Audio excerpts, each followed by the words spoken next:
성경 봉독 감사를 드립니다. 자, 오늘 이제 달란트 받은 자의 말씀 마지막인데요. 우리가 지난번에 이제 14절부터 23절까지 5달란트 받은 자와 2달란트 받은 자의 말씀을 함께 나누었습니다. 이제 오늘은 마지막으로 1달란트 받은 자의 이제 보고와 변명인데요. 24절에서 25절까지 1달란트 받은 자가 이렇게 보고를 합니다.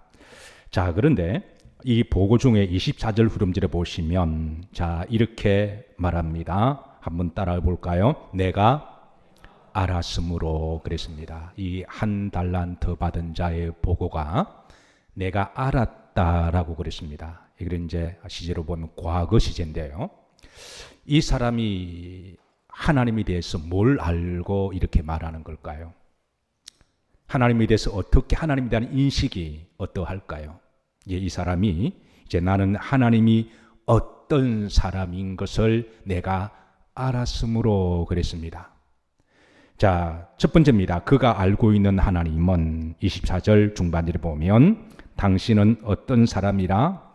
구전 사람이다 그랬습니다. 이 구전 사람을 번역하기에 따라 이제 좀 완곡하게 번역하면 좀 마음이 굳어 있다, 또 짓궂다, 그리고 딱딱하다, 좀 고집스럽다라고도 번역이 가능하지만, 그러나 이 말은 또 때를 따라서 이제 힘있고 권력이 있는 사람이 약한 자를 괴롭히고 박해할 때도 사용하는 용어가 포함되어 있습니다.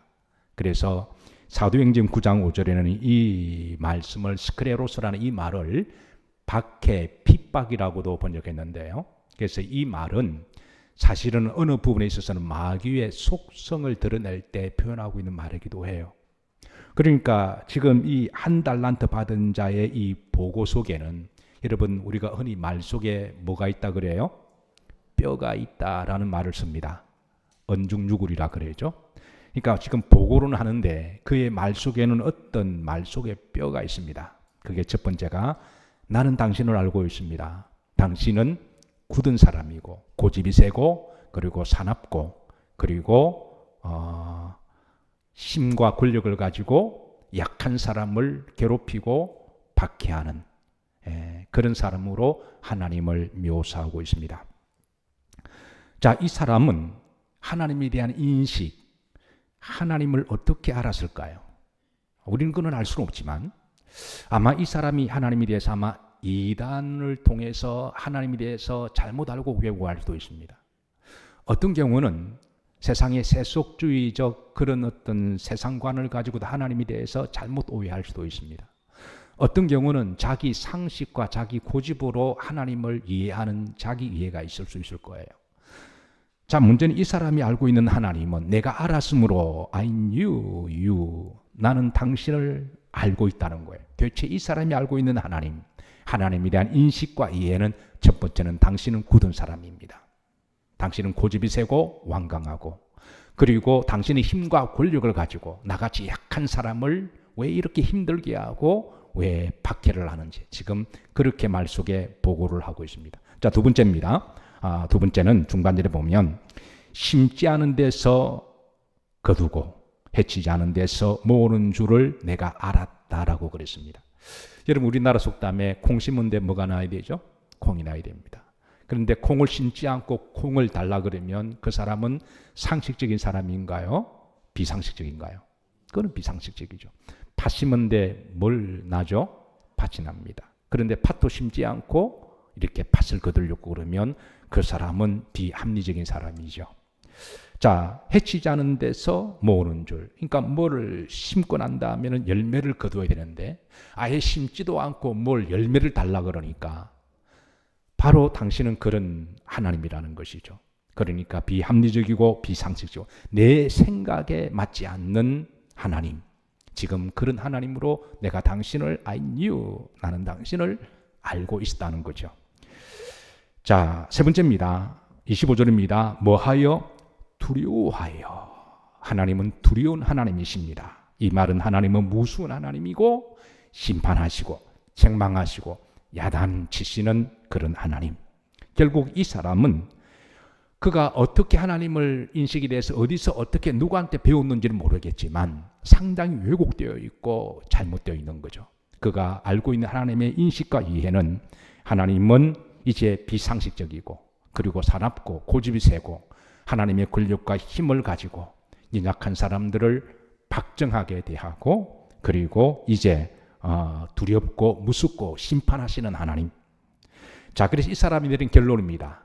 고로 나는 당신이 주신 것을 이제 땅에 감추었고 그래서 그대로 돌려줍니다. 그렇게 보고합니다. 25절 흐름질입니다.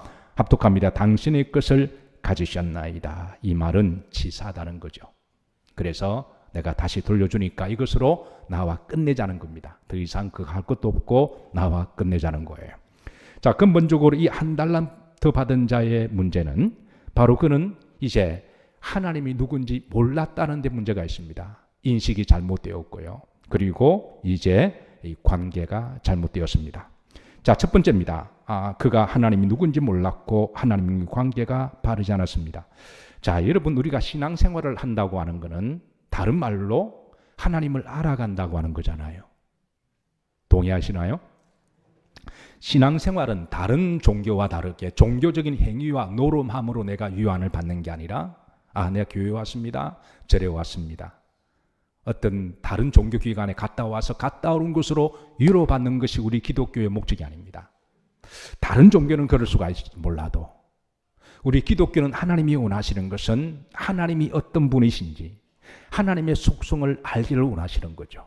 그래서 호세아 6장 3절에 보면 오라 우리가 하나님을 알자 더욱 힘써 알자. 그래서 하나님이 어떤 분인지를 우리에게 가르쳐 주시는 거죠. 하나님의 속성, 하나님은 어떤 분이신가, 그것을 우리에게 가르쳐 주시기 위해서 우리에게 주신 것이 하나님의 말씀인 줄로 믿으시기를 주의 이름으로 축복합니다. 그래서 신앙이라고 하는 것은 내가 교회에 한 번 왔으니까 하나님 출석 도장에 도장 찍고 나를 축복해 주세요. 그게 신앙이 다가 아니라 우리가 교회를 나온다고 하는 것은 하나님을 알아가는 것이고 예수님을 알아가는 것이고 그분의 성품을 닮아가는 것인 줄로 믿습니다. 그리고 우리가 하나님을 알고 난 다음에 우리가 인격이 변하고 우리의 삶이 변하고 목적이 변하고 우리가 넉넉한 그런 큰 그릇의 사람이 되면 하나님이 때를 따라 우리에게 더 많은 것을 맡겨주시고 축복하시는 그런 하나님의 목이라고 하는 것이죠. 지금 이 한 달란트 받은 자의 근본적인 문제는 하나님을 근본적으로 잘 몰랐다는 데 있습니다. 자기가 인식하고 이해하고 있는 그 하나님, 그런 잘못된 인식으로 하나님과의 관계가 잘못되었습니다. 우리가 인간관계도요, 관계가 바르면 서로 좋은 관계가 형성이 되고 그리고 기쁨이 있고 그리고 행복한 삶이 되는 거죠. 신앙생활도 우리가 하나님을 제대로 알고 그리고 하나님과의 관계가 바르면 이제 그 신앙생활은 행복하고 재미있게 됩니다. 자, 두 번째, 이 한 달란트 받은 자의 문제는 변명과 책임 전가로 일관합니다. 한 달란트 받은 자의 변명은 이렇습니다. 당신은 어떤 사람이다? 굳은 사람이다. 그리고 심지 않은 데서 거두는 사람이다. 그리고 뿌리지도 않았으면서도 열매를 거두려고 하는 사람이다. 당신은 두려운 사람이다. 자, 그런데 이 사람의 변명 속에는 이제 나중에는 책임 전가로 돌립니다. 그리고 이 책임은 하나님께 있습니다. 자, 사랑하는 성도 여러분, 우리가 변명하는 것과 책임 전가는 또 다른 문제가 있습니다. 근데 여러분, 부부가 함께 살다 보면 서로 인고 부부라 하지만 서로 다툴 수가 있나요, 없나요? 자, 인고 부부라고 자부하는 분 한번 오른쪽 발가락 움직여 보세요. 괜히 손 들면 다른 사람이 또 시기하고 질투할 수가 있으니까. 자, 그러면 어떠세요, 여러분? 인고 부부라고 할지라도 다투기도 하죠. 근데 다투다 보면서 나중에 넘지 말아야 할 수는 있습니다. 그것은 말하다 보면 당신 때문이야. Because of you. 당신 때문이야. 이렇게 말하게 되면 이제는 이게 이제 문제가 달라집니다. 괜히 그 말 때문에 그러면 너는 그렇게 너 때문에 이러면 이제 서로 상처가 되고 싸움으로 번지는 거죠. 그런데 우리가 때로는 다툴 수가 있어도 하다 보면 한쪽에서 because of me, 나 때문에 나 같은 사람을 만나서 손에 물 한 방울 묻지 않겠다고 내가 약속했는데 젖은 손이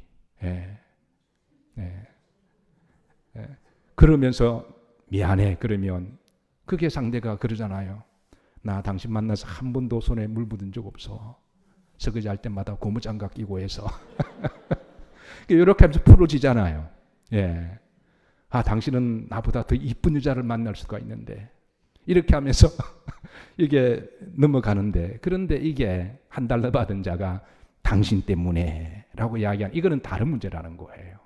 그러니까 변명을 넘어서 책임 전가로 이어지는 것. 이스라엘 백성들이 광야로 지나갑니다. 원래 광야는 목마른 곳이고 배고픈 곳입니다. 그런데 하나님이 목적하는 곳은 가나안 땅이죠. 천국입니다. 우리를 훈련시키기 위해서, 우리가 워낙 세속화되었으니까 좀 몸에 좀 이렇게 죄도 빼고 세속적인 빼기 위해서 광야 훈련을 시키잖아요. 우리 다 광야 대학을 졸업해야 되는 사람들인데요. 이스라엘 백성들이 그 길을 여정을 가다가 배가 고프고 목이 마르면 다 너 때문에 그러다가 이게 묘하게도 이게 또 목사 모세와 아론 때문에 또 그래 합니다. 그리고 나중에는 하나님 때문에. 이게 영적인 이게 원리가 그렇습니다. 그래서 이 $1 받은 자 이 근본적인 문제는 모든 잘못은 너 때문에, 이런 인식이 있다고 하는 거죠. 사랑하는 성도 여러분, 이번 주도 우리가 인간관계하면서 우리가 때로는 좀 다툴 일이 있어도 또 우리도 부족한 사람들이잖아요.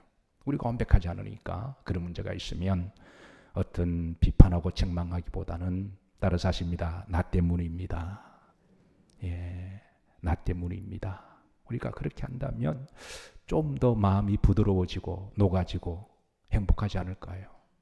예, 세 번째입니다. 비교하는 의식입니다. 이 $1 받은 자 이 마음의 속에 숨은 분노가 있습니다. 당신은 대체 뭘 기준을 가지고 누구는 $5를 주고 누구는 $2를 주고 나는 $1를 주었나요? 당신은 힘과 권력을 가지고 스클레로스, 그 힘을 가지고 남들에게는 권력을 주고 나에게는 왜 박정하게 $1를 줘서 나를 힘들게 만듭니까? 당신은 굳은 사람입니다. 이 비교하는 의식. 한때 우리나라에 수조 논쟁이 있었습니다. 이 수조 논쟁이 심화되어서 수조 계급론까지 이어졌는데요. 우선 수조 종류와 계급이 이렇게 분류가 되더군요. 여러분 어떤 수조가 있습니까? 예, 금수조보다 더 높은 수조가 또 생겼어요. 다이아몬드 수조가 있습니다. 그 다음에 뭐죠? 예, 자, 묻습니다. 나는 태어날 때 다이아몬드 수조다. 손들어 보시죠. 예, 자, 그 다음에 수조가 금수저죠. 나는 태어날 때 금수저다. 한번 손들어 보시겠어요? 예, 자, 세 번째는 그 다음에 금 다음에 뭐죠? 예, 은수저입니다. 나는 태어날 때 은수저다. 자, 세 번째, 나중에 손 어떻게 하시려고 안 드세요? 마지막 가서 어떻게 하시려고 그러세요? 자, 그 다음에 어떤 수저다? 동수저다. 그 다음에 어떤 수저다? 예, 나무 수저가, 나무 또 수저도 있습니다. 그 다음에 뭐예요? 흙수저다. 이렇게 이게 처음에 농담으로 시작했던 말이, 그러니까 사람들의 심리 가운데 이제 다 느끼는 게 나는 어떤 수저라고요? 예, 대부분의 심리가 흙수저 아니면 나무수저다. 그런데 어떤 사람 나는 흙수저다 그러니까 그래도 당신은 나보다 낫다는 거예요. 왜 그러냐 그러니까 자기는 태어날 때부터 숟가락 없이 태어났대요. 그러니까 사람의 심리 가운데 다 $1와 이 동정하는 그런 마음이 있다라는 거예요. 그래서 그런지 사회학적 용어 가운데 $1 컴플렉스라고 하는 용어가 생겼습니다. 여러분 $2 컴플렉스는 없어요. $5 컴플렉스는 용어도 없습니다. $1 컴플렉스 용어는 있습니다. 그러니까 사람들이 공감하는 게 다 나는 $1 받은 자에 대한 심리적 인식이 있다는 거죠. 그리고 $1 컴플렉스의 특징이 이렇습니다. 자, 한번 여러분 해당이 안 되면 여러분들은 $1 받은 분이 아니에요. 첫 번째는 비교 의식입니다. 예, 비교하는 것. 예. 두 번째입니다. 자신이 작다라고 하는 열등의식입니다. 우리가 비교하다 보면 상대보다 내가 못하다고 생각하면 내가 왠지 작아지고 운명의 기가 죽고 그리고 열등의식이 되죠. 자, 문제는 이제 그 다음으로 발전하는 게 됩니다. 시기와 질투가 생긴다는 거예요. 마귀가 가장 잘 사용하는 툴 중에 비교하는 것이 있다는 것을 아십니까? 원죄의 속성 중에 비교의 유혹이 있습니다. 카인이 아벨로 돌로 쳐 죽입니다. 형제입니다. 형제지간이라고 할지라도 이제 바로 아벨을 시기하고 질투 때문이죠.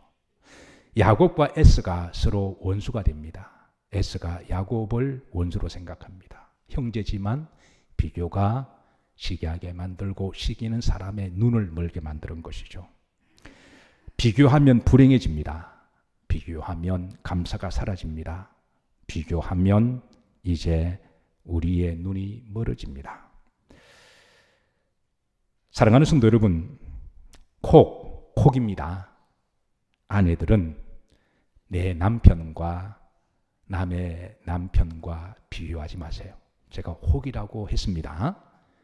대부분 다 안 그러시겠지만 만에 하나 혹이라도 내 남편과 남의 남편을 비교하면 그러면 그때부터 내 남편은 정말 남의 편이 됩니다. 우리 남편들에게 부탁합니다. 혹입니다. 혹이라도 남편들은 아내를 다른 아내들과 비교하지 마세요.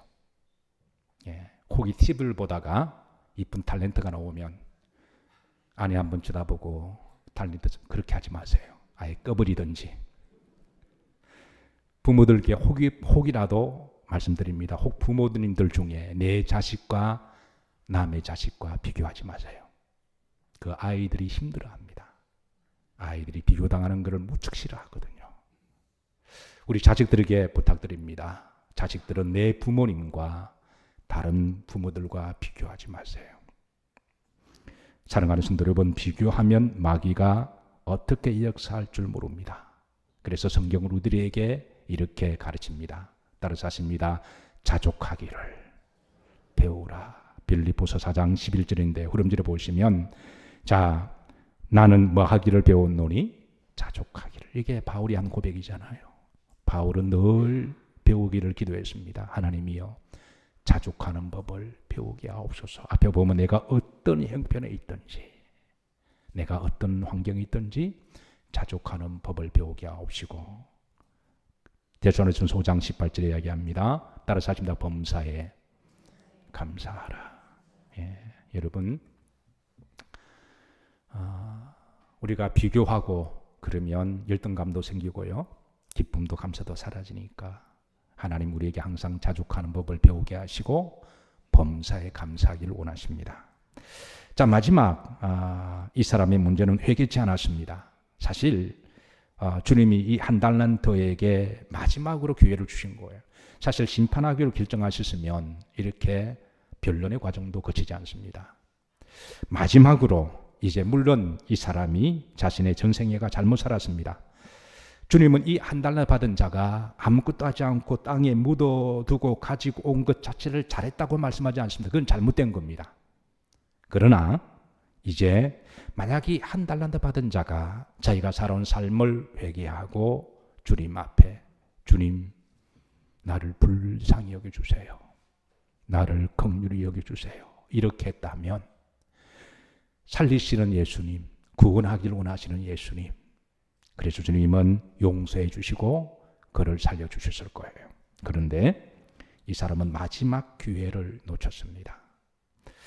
사실 여러분 오늘 이 달란트 받은 자의 비유 중에 주님이 1차적으로 이 한 달란트 받은 자가 누구냐라는 부분을 우리가 풀어야 할 숙제입니다.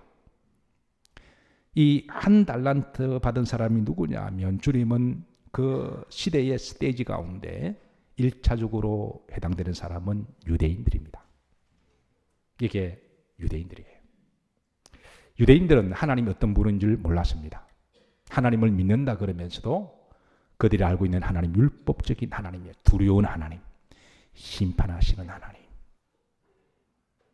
그리고 하나님에 대하여 이 주신 그 사명을, 한 달란트 주신 사명을, 하나님 주신 사명은 유대인들을 통해서 온 나라에 복음을 전파하는 거잖아요. 근데 그런 거 전혀 하지 않고 그거는 땅에 묻어두었고 1차적으로는 사실 유대인들에게 하시는 말씀이에요. 그래서 주님이 마지막으로 내려오셔서 유대인들에게 복음을 전했을 때 그들이 그때 회개했으면 그들도 구원이 있을 텐데 그들은 마지막 기회를 놓치고 예수 이름을 십자가에 못 박아 아예 죽여버립니다. 예. 그러나 역사는 반복된다 그랬나요? 이런 영적인 역사는 시대마다 반복되어서 우리가 이 말씀을 통해서 혹이라도 우리가 이르지 않기를 주의 이름으로 기도하고 소망합니다. 오늘 본문에 주시는 영적 레슨은 사실은 주인공이 5달란트도 아니고 2달란트도 아니고 1달란트도 아니라 주인공은 누구시나요? 하나님이십니다. 어떤 분들은 본문을 보면서 너무 본문이 드라마틱하고 너무 임프레시브하니까 1달란트 받은 사람이 주인공으로 생각하는 분이 계시기도 하고요. 어떤 사람은 5달란트, 2달란트라고 생각하는데 본문의 주인공은 하나님이십니다. 그리고 우리들이 5달란트와 2달란트 받은 자 되기를 원하시는 거죠. 그리고 오늘 전체적으로 하나님이 주시고자 하는 메시지는 하나님이 어떤 분이신가를 드러냅니다. 자, 오늘 이제 마지막으로 하나님이 어떤 분이신가 오늘 본문의 달란트를 통하여 첫 번째는 자기 소유를 맡기시는 하나님이심을 드러냅니다. 14절입니다. 구름절에 보시면 따라서 하십니다. 자기 소유를 맡김과 같으니. 여러분 누군가가 나를 믿고 자기의 모든 것을 맡기고 운영할 수 있도록 그렇게 주는 것은 그거는 고마운 일이고 감사한 일 아닌가요? 자, 국가를 운영하다 보면 이제 뭐 대통령이나 또 그 밑에 장관들께서 하다 보면 그 운영의 조직에 하기 위해서 어떤 일을 맡길 수밖에 없습니다. 모든 일을 혼자 다 할 수 없잖아요. 그러면 누구를 맡길까? 사업을 운영하다 보면 사업이 점점 늘어납니다. 구멍가게는 혼자서 할 수가 있지만 사부님도 벌어나면 혼자 다 할 수가 없으니까 매니저가 필요하기도 하고요. 그리고 때로는 뭐 상무가 필요하기도 하고요. 그러면 그 오너 입장에서 여러분 누구를 맡길까요? 어떠신가요, 여러분? 예, 여러분들이 오너다, 누구를 맡기신다. 그러면 첫 번째가 믿을 수 있는 사람 아닌가요? 그냥 돈을 다 맡겨도 믿을 수 있는 사람, 재정을 맡겨도 믿을 수 있는 사람. 첫 번째 믿을 수 있는 사람이 아닌가요? 두 번째는 성실한 사람이 아닌가요? 맡겨주었으면 맡은 자에게 구할 것은 충성이니라. 열심히 누가 있으나 없으나 CC카메라가 녹화를 하고 있으나 없으나 충성스럽게 할 수 있는 사람. 세 번째가 지혜로운 사람. 그리고 맡겨도 그 지혜롭게, 왜냐하면 지혜로운 손과 발이 고생하잖아요. 그러니까 요 세 가지가 원칙이 아닐까 생각합니다. 그런데 이거는 이제 맡김을 받은 자의 입장으로 한번 보십시다. 사장이, 대통령이, 장관이 나를 믿어주고 어떤 일을 맡겠다. 그거는 기분 나쁜 일인가요? 감사인가요? 그건 감사 아닌가요? 나를 믿어주었다. 기본적으로 나를 신뢰해 주었다고 하는 자체가 고마운 일이죠. 그리고 그것은 기회이고 그거는 축복입니다.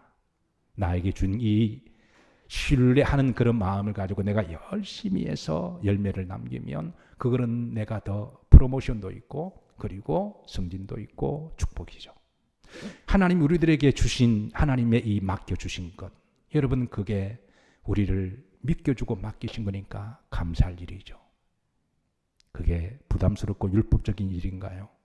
그럼 감사합니다. 우리가 기본적으로 우리가 어떤 직분을 받았든 어떤 달란트를 받았든 하나님께 감사하십시다. 그리고 우리가 기본적으로 생명을 받았잖아요. 생명을 받았잖아요. 그건 감사고, 플라톤은 날마다 아침마다 이렇게 감사 기도를 했대요. 내가 짐승으로 태어나지 않고 사람으로 태어난 게 감사하다. 여러분 어떠세요? 예, 내가 개, 돼지로 태어나지 아니하고, 요즘 개라 그러면 안 되죠. 반려견으로 태어나지 아니하고, 돼지로 태어나지 아니하고, 여러분 사람으로 태어난 것 자체가 감사하지 않은가요? 하나님께서 우리를 믿으시고 맡겨주셨습니다. 예, 하나님 우리에게 위임하셨어요. 이게 하나님의 마음입니다. 하나님의 맡기시고 줬다가 빼앗지 않으세요. 그냥 맡기십니다. 두 번째입니다. 각각 그 전행대로 맡기시는 하나님이세요. 15절입니다. 각각 무엇대로 그 전형대로. 하나님께서는 맡기시는 원칙이 있으세요. 목적이 있으시고 원칙이 있으시고 달란트의 재능대로 맡겨주셨습니다. 한 달란트 받은 자가 몰랐던 것은 하나님이 처음부터 소유를 맡기 이 원칙이 있으시잖아요. 목적이. 근데 그거를 몰랐던 거예요. 여러분 하나님이 우리가 말씀을 통해서 하나님의 뜻을 말씀해 주실 때 잘 들으시고 하나님을 알아가시기를 주의 이름으로 축복합니다. 예. 그 나중에 그 모르면 딴소리해요. 나중에 딴소리 합니다. 내가 알았으므로. 그러니까 지 멋대로 하나님을 아는 거죠. 예. 재능대로 맡기시는 하나님. 여러분 한 달란트의 하나와 가치가 제가 지난번에 얼마나 그랬죠? 예, 지난번에 30억 정도 된다 그랬습니다. 그러면 한 달란트 가치만 우리가 알아도 우리가 비교할 거는 없어요. 그것만 가지고도 얼마든지 우리가 잘할 수가 있습니다.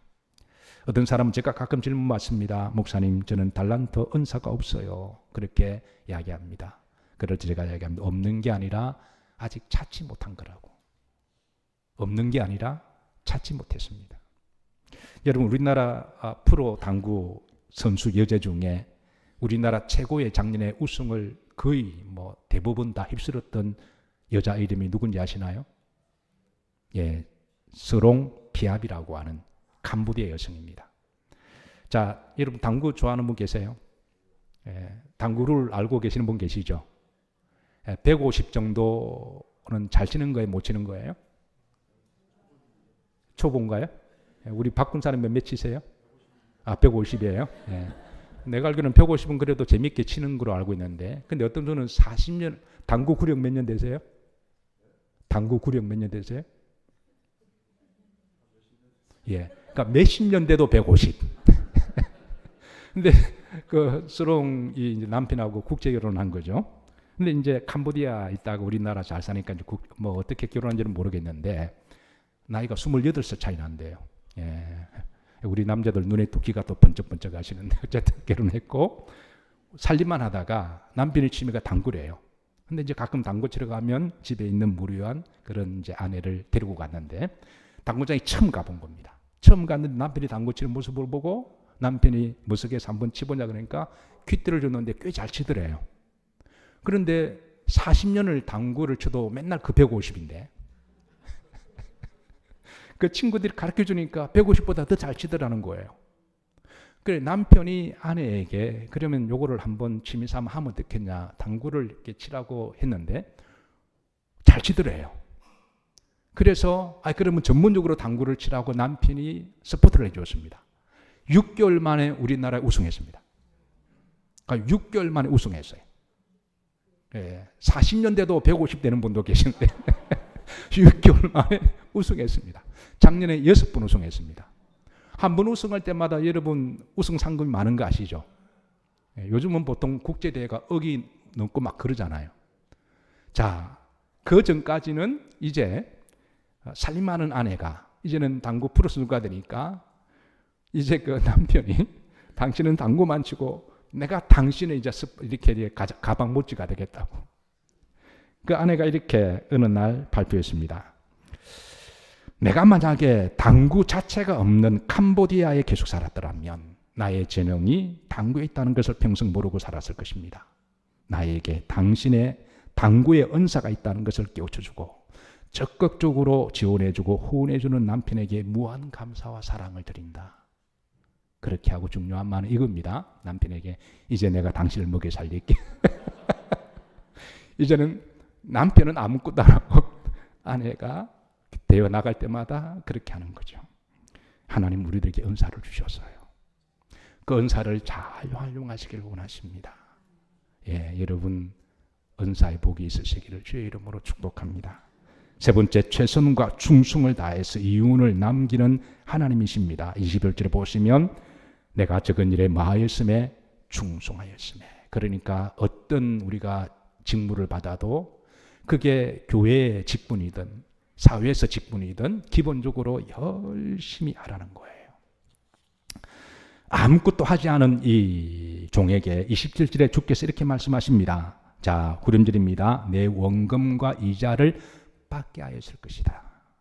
자, 이 한 달란트 받은 자에게 자, 너가 그럼 그렇게 해서 너가 땅에 묻어두었느냐? 그 논리라면 너가 나에 대해서 박정하고 굳은 사람이고 심지 않은 데서 굳은 줄 아는 그런 논리로 나에게 항변한다면 하나님은 똑같은 논리로 부르십니다. 그러면 그 돈을 가지고 이자를 주어서 이자 받는 게 낫지 않느냐?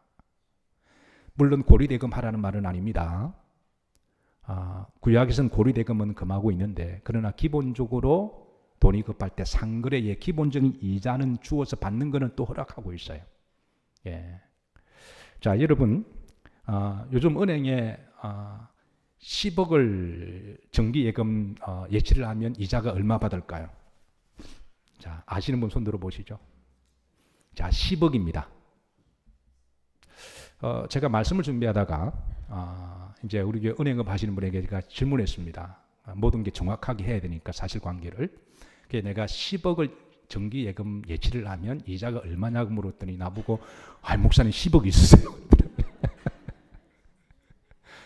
아니 그 나를 함부로 보지 마. 내가 일단 그 이야기했습니다. 여러분 10억 하면 이자가 얼마일까요?